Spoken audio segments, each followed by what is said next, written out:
Hello everyone, and welcome back to another thrilling recap. Today, we're going to recap one of the scariest movies, The Nun. Spoilers ahead. The origin starts from 1952 at the St. Carta Monastery, Romania. Two nuns are going down to a dark hall toward a door that reads, "God ends here." The older nun goes through the door to find some key, while the younger nun, Sister Victoria, starts to pray. The older nun emerges attacked and bloodied, telling Victoria to run before she is pulled back into the darkness. Victoria runs toward a window as the attacker, while clutching a key. The demon nun moves slowly but closer toward her. Victoria asks God for forgiveness before she jumps and hangs herself. A few days later, her decaying body is discovered by a man named Mr. Terrio, simply known as Frenchie. The officials at the Vatican get the news of Victoria's suicide, which is considered an ultimate sin. They enlist Father Anthony Burke to investigate. He seeks a young novice named Sister Irene, who presently serves as an instructor to young girls. The two rendezvous and set off to locate Frenchie, so he can escort them to the place he discovered Victoria's remains. The trio proceeds to the monastery, where Frenchie guides Burke and Irene to the refrigeration unit where he left Victoria's body. Frenchie points out that Victoria is sitting up while he left her body lying down. Burke pries Victoria's fingers open and finds the key in her hand. They then take her body to give her a proper burial.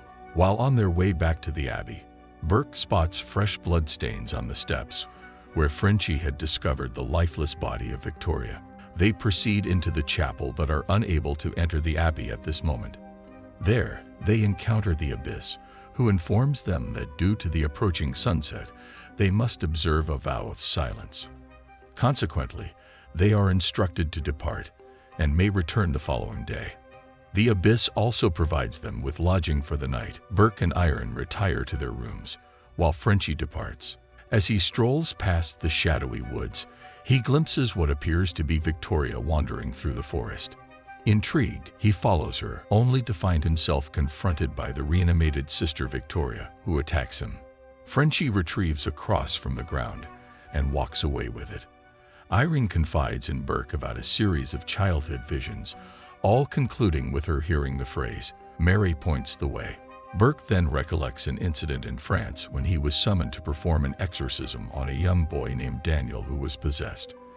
Despite Burke's efforts, the boy suffered fatal injuries during the exorcism, and Burke has been haunted by guilt ever since, believing he might have had time to save him.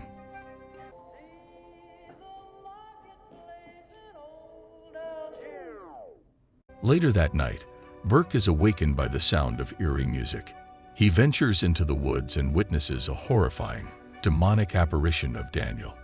The vision materializes, and a snake emerges from Daniel's mouth, leading Burke to a burial site, where an unholy force entombs him alive with a bell to ring for help. Irene also awakens and explores the chapel, where she encounters the demon nun in a mirror, attempting to attack her. In fear, she rushes outside and hears Burke ringing the bell. Soon, multiple bells placed near graves begin to chime, but Irene manages to locate Burke's burial site and starts digging him out. Before she can reach him, demon hands start to pull at him, but Irene manages to free him. Inside the coffin, Burke then finds a bunch of books on the occult. The next day, Burke and Irene go to the abbey, but only Irene is allowed to enter. She wanders and gets into a praying hall where she finds a sister praying. Irene was just about to call her before she was grabbed by Sister One, who tells her that the nuns have to pray all the time, and they change shifts to pray to keep evil at bay. Meanwhile, Burke reads the occult books and tries to find out clues. While reading, it reveals that the demon nun's name is Valak, and the abbey's gate closes since the sun was about to set. Frenchie is in a tavern where he hears that one of the patrons had a 12-year-old daughter that had committed suicide by hanging after allegedly seeing something horrible. After Frenchie tells the bartender that he went up with Burke and Irene to the abbey, the bartender warns Frenchie that the two of them may be the next victims. Irene asks Ona about the history of the abbey. Irene explains that this structure was constructed during the Dark Ages. A duke, consumed by an obsession with the powers of hell, attempted to open a portal to summon the dark spirit. The church intervened and attacked this location, ultimately slaying the Duke before the dark spirit could fully manifest, imprisoning it with an artifact containing the blood of Christ. Subsequently, the site was consecrated as an abbey to ward off the dark soul. It remained sealed in the depths of hell until World War I bombs fell around the abbey, rupturing the portal and setting the demon free. Irene also shares the harrowing tale of a malevolent demon nun who has plagued the sisters. Ona reveals that all the sisters have witnessed her presence. This sinister entity assumes the guise of a nun to blend in with the rest of the sisters and exploit their vulnerabilities.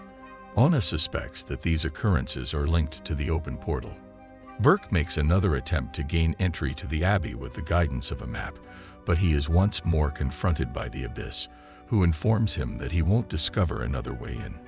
He seeks to inquire with the Abbess about the key he discovered with Victoria, but she grimly declares to Burke that it's too late and that Irene is beyond salvation. Her body then appears to go limp. Burke tries to lift her veil to see her, but her demonic body grabs at him until he rips her hand off of him. Irene awakens after seeing another frightening vision of Valak. She wanders outside her room and goes to the same door where it's engraved. God ends here.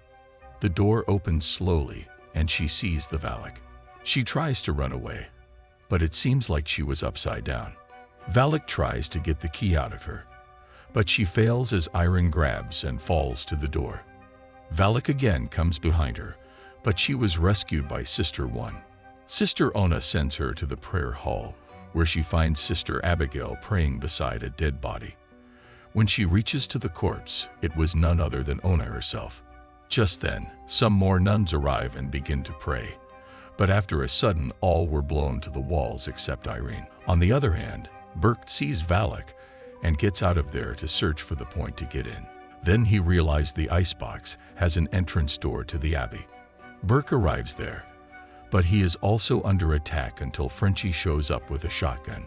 While Irene was still praying, an evil force carves a pentagram into her back. But soon, Father Burke and Frenchie arrive there, but they find only Irene, and she quickly realizes that Ona and the other nuns were not real, but visions.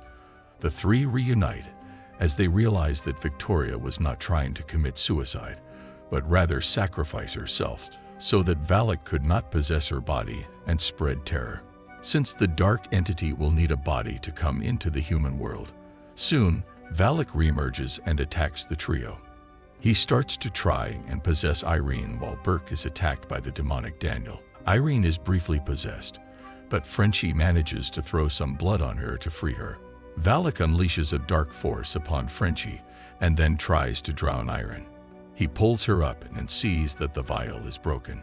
She spits the blood in Valak's face, sending the demon back to hell and sealing the rift.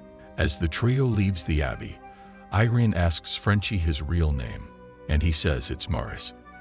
We then see an upside-down cross burned into the back of Morris's neck. The film ends with a scene from The Conjuring, showing Carolyn Perron watching as Edward and Lorraine Warren conduct a seminar, sharing their experiences dealing with the possessed Morris, who tragically ended his own life. Lorraine's connection with him resulted in her being haunted by unsettling visions, and regrettably, it wouldn't be the last time she would encounter Valak.